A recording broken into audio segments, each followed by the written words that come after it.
Atovy amle kitsitsitsiky mihitsy.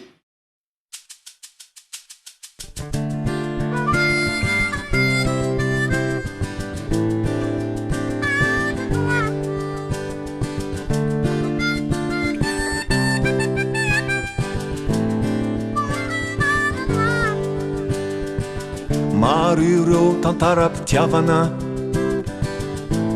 talohan'ny antsika, ny antsika roa de niavaka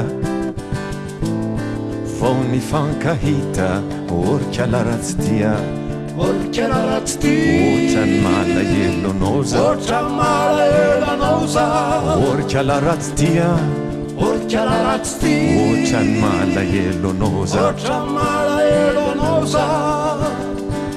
Lavitra be tsy takatry ny maso, tanina lehanao, afona pombo tsy rezen'ny ankaso, ny fitiavako anao orikala ratsy tia, orikala ratsy tia, ohatrany malahelo anao za, ohatrany malahelo anao za, orikala ratsy tia, orikala ratsy tia, ohatrany malahelo anao za, ohatrany malahelo anao za. Tsy tare tsy bika nafitafy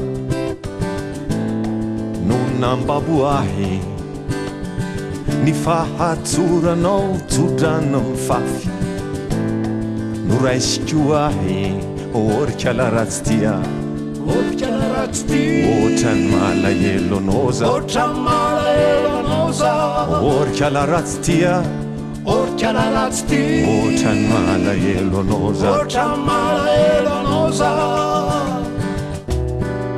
Lasenao any lavitrany, lasa nianatra any ampitany, nandao tanindrazana, nandao namana, nandao havana, nandao tanindrazana, nandao namana, nandao havana, nandao tanindrazana, nandao namana, nandao havana.